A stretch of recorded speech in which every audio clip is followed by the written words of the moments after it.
This program has been brought to you by Alpine Bank. Dedication you can count on and experience you can trust.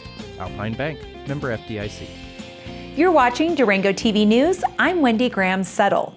Four-year Durango resident Barbara Noseworthy says her experience living in small towns in the West and her ability to build consensus to develop sustainable communities make her uniquely qualified to run for city council. Noseworthy announced her candidacy in January and will compete for seats now held by term-limited council members Sweetie Marbury and Dick White. She joins Kim Baxter on the ballot. Deadline to file a petition to run for office is March 3rd. The Durango municipal election is on April 7th. Noseworthy says her experience living in small rural communities in Wyoming, Montana, and eastern Washington gives her an understanding of the challenges that Durango faces because she's seen them before, including the need for economic development, affordable housing, and other issues. She also spent her 30-year professional career as an executive leader and strategic planning consultant in higher education, the Bill and Melinda Gates Foundation, the World Food Program, and other international organizations where she worked with developing countries to build infrastructure and sustainable economic programs. I've always been engaged wherever I've lived. Working in partnership with the city. When I was at universities, we were always working to improve the area, the relations between a college and the town. So it's just part of who I am. And I also believe that I bring some valuable experience at a time where I think it's needed from my executive positions and my budget positions and my sustainable development work. But my work as a strategic consultant involves really looking at the big picture. What are the trends that we're looking at? What should we be anticipating coming down the road? And I look at that, and I also bring my ability to build consensus, to actually hear all different parties and then pull together a group that can actually say, okay, maybe we'll make this trade-off for this public good or this better, higher priority that we all need. I think that's a real skill I've developed in my work in rural villages in Africa and Asia, and in rural communities in the West. Noseworthy says that Durango's budget challenges, lack of affordable housing, homelessness, and climate change need to be addressed strategically with a goal of developing an environment that will foster business growth. How can we help locals who are living here pursue his or her dream to become an entrepreneur? Housing. And they're all kind of related in many ways. The housing is a problem, affordable housing. And I know what it's like to try to find housing, and it's very hard. And over 40% of people here in Durango spend more than 30% of their income on housing, if they can even find it, which is tough.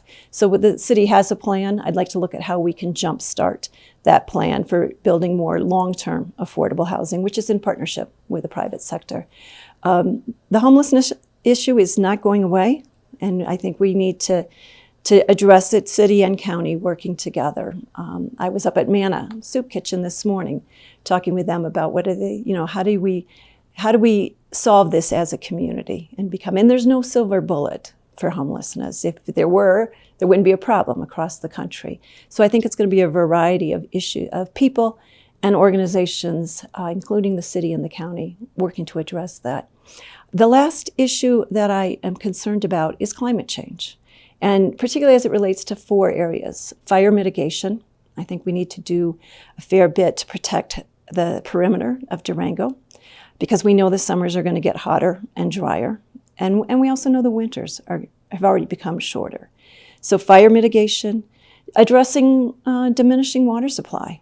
We're going to need to address that, particularly as you look at development and industry use and agricultural use. So you need to build a consensus there around how do we address our water supply. Renewable energy, what can the city be doing to lead on that?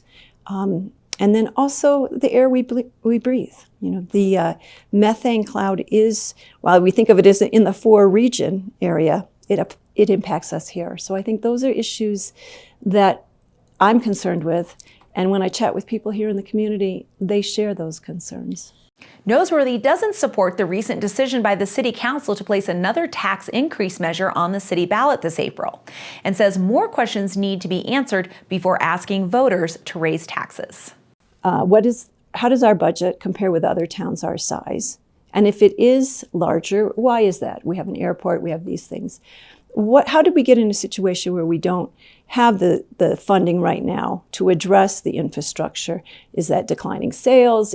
Do we have to spend something out of the general fund on another issue? Third, what have we done to actually begin to address the infrastructure needs? What things have we cut out of the budget? And fourth, what will we, if the sales tax doesn't pass, what is the city prepared to reduce? What services and programs would be reduced or eliminated so that we can address the infrastructure, because you do have basic needs. And then the last thing I think the community really wants to hear is what capital projects or major maintenance is coming down the road, and what are the plans for paying for that? And so those are the issues I do think are concerned. Since moving to Durango in 2015, Noseworthy has volunteered as board member of the Durango Independent Film Festival and the Durango Playfest. She serves on the Durango Public Arts Commission and is a member of the Durango Arts and Cultural Working Group that's focusing on development of a new arts and cultural complex in the city. If you'd like to know more about Noseworthy, visit her website at bn4dgo.com.